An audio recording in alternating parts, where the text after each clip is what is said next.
Hey everybody, this is Tracy here for another edition of A View from Tracy's Point, and we are here to recap Love Is Season 1, Episode 2, which was titled First Date.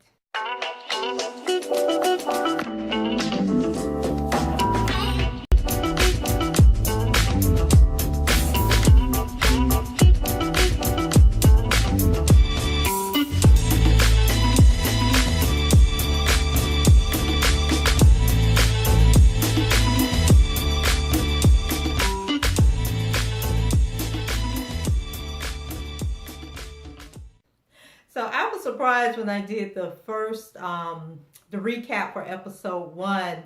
People were saying that they had never heard of this show before. So if you're watching this video and you've never heard of it, it airs on Tuesday nights on OWN, and it's written and produced by Mara Brock Akil and her husband Salim Akil, and you will know them from Being Mary Jane, The Game, Black Lightning, and the show Girlfriends, to name a few. And so Love is supposed to be loosely based on their actual real life story and love affair. So let's go ahead and get into episode 2's recap. So this episode finds Nuri and Yasir having officially exchanged I love yous, and they're moving very, very, very, very, very, very, very, very fast in this relationship. And as I mentioned in the first episode, the show right now is set in the late 90s when Mara and Salim actually met. And so there's a lot of sort of like the Love and Basketball, Love Jones, those type of older black movies, so that theme going on. And so what they're trying to sell us is that despite their circumstances at that time that they met, they knew it was love at first sight, that they were going to be together forever, and that all the extra stuff really didn't matter. And so a lot of women on Twitter are basically saying, dang, I feel like I need to go back, and every jerk that I ever met that I didn't give a chance because he didn't have a job, because he didn't know what he wanted to do for the future, because he couldn't do nice things for me, I need to go back and give him another chance. And I'm here to tell you, no, you don't need to go do that, because this story that they're trying to sell us is a little rare, and there's a chance that if you go ahead and give a brother like this your time of day, it's not going to end up this well. So none of their friends, well, Yasir only had one friend, and that's Sean. So Sean doesn't think this is a good idea. And then Nuri's one friend is her coworker, Angela. And Angela doesn't support the relationship. She thinks that Yasir is a loser. And so Angela is basically that friend that isn't in a relationship. So she has a clear mind, and she can see all the faults that the other person have and all the reasons why you shouldn't give this guy a try. And I can relate to Angela because I have been that friend before. We're like, girl, is you crazy? And so, she could just point out the stupidity and try and save Nuri a lot of trouble. So Nuri is so distracted over, the sweet little things that Yasir is saying, and, the little thing like he gave her the ticket to the Wynton Marsalis and Cassandra Wilson concert, but she's not looking at the fact that he first offered those tickets to Ruby, his live-in girlfriend, ex-girlfriend. We don't know what kind of friend they really are, but we know that they live together, and Ruby turned him down. So now he's giving the ticket to Nuri, and then Nuri also isn't looking at the fact that Yasir doesn't have a job, okay? And he didn't buy those tickets. Somebody gave him them tickets. And so it's not like he really made this great gesture, because it didn't cost him anything. And then also the other thing that's crazy about Nuri was because, when we were first introduced to her, she was this strong, independent, knew what she wanted, had this little checklist that guys had to live up to, but Yasir doesn't live up to any of this stuff. So after Ruby figure out what's going on, that Yasir has met Nuri, because remember Nuri called the house and everything and was bold enough to ask for Yasir. Ruby's in her feelings, and so she kicks Yasir out. And he can't go and stay with Sean because Sean and his girlfriend are having problems, and he's now sleeping on the couch. Even though she's letting him stay at the house, he has to sleep on the sofa. So Yasir ends up having to stay with Ruby a little longer than he wanted to. So while Ruby is out, he's, laying on the sofa, kikiing and kakaing with Nuri on the phone and stuff. And so he and Nuri chat as if they got nothing else to do. I mean, like maybe he doesn't have anything to do, but Nuri has a job because remember, she's a writer for the show Marvin. So reality sets in for Yasir when Ruby comes back home. And so she has kind of like in her mood where now she wants Yasir. And so she invites him to dinner with a colleague of hers who may have a work opportunity for him. But the dinner is the same night as the concert. And so he's trying to figure out, how can he compromise? Like he doesn't want to piss Ruby off too bad. And she literally puts him out in the street. And then he doesn't want to mess up the date with Nuri after he done begged her to go with him.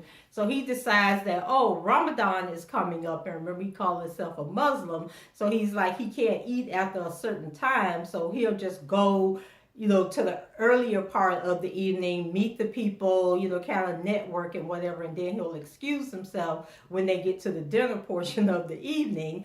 Then Ruby says, okay, well, I guess I'll settle for that. So she asks Yasir to help her pick out a dress to wear. So they go into the bedroom, and so she's putting on all these little nice body-fitting dresses, probably the dresses that he's giving her the most compliments in, and she's wiggling and moving all around. And Yasir, you can tell he's getting tempted and want to hit it.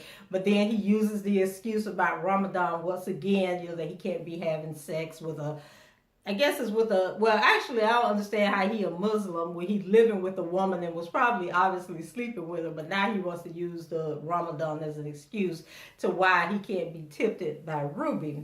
So then Ruby gets upset because her little tricks aren't working and finally tells Yasir, what, don't worry about it. You don't even have to go to the dinner with me. Nuri's at work and she's doing really well, and the actor who plays the role of Marvin has called her out, and then he wants to have like a celebratory dinner to let her know that he thinks that her writing is great.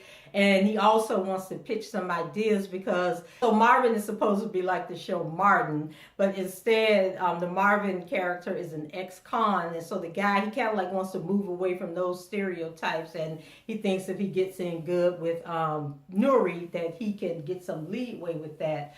So then they want Nuri to show up at the live taping of the next episode, and she realizes that that's the same night of the concert.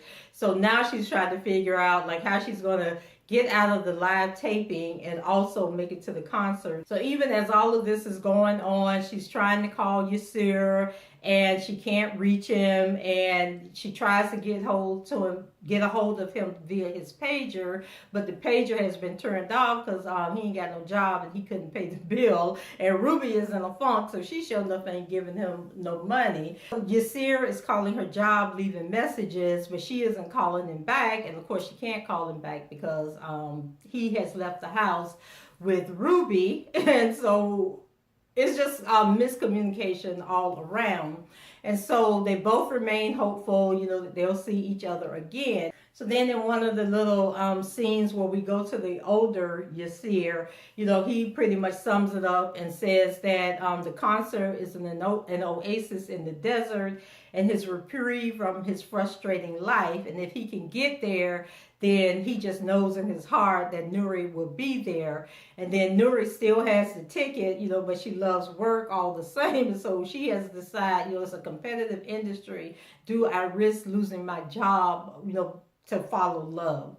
So the suspense builds about whether she's going to show up or not. But we all know that she's going to show up because we know that this is the story of Mara and Celine, which I think is one of the weaknesses of the show, that it kind of like, you want to be angry about some of the stuff that's going on, but then you catch yourself and say, oh, but this is about a real life couple, so we know it's going to work out. So it turns out that Nuri gets to sneak away from the live taping because Angela is going to cover for her. So she's on her way out when Will shows up, and Will, basically lets her know that he's still in love with her and he knows exactly where she's going because he was the one that was getting all of Yasir's messages and didn't give them to her. So then he lectures her about breaking his heart and threatens to blow her up, blow up her secret and let them know that she snuck out and went to meet her boyfriend, but Nuri isn't having it, and she pretty much checks him and lets him know that, she's not going to be intimidated and he can do whatever it is that he wants to do, but she is going on that date, and then she runs off to meet Yasir. Of course, they make it to the concert in time, and actually Yasir, I think, was about to throw his ticket away when Nuri runs up, and he turns and sees her, and then they know that all is well with the universe. And so, I don't know, guys. I don't know. I like the show in some sense, and then the other, like I say, is just so unrealistic. And I mean, I know people meet this way and fall in love this way, but I don't know how they're going to string this show along for a second or third season. But we're going to be here to see how it unfolds. And that was pretty much it for the second episode. And so we will see what happens next. Actually, I already know what happens next, but I'll bring it to you guys in my next recap. That's it for me, guys. Leave your comments below, rate the video, subscribe to the channel. And until the next time, I shall talk to you guys later. Bye-bye.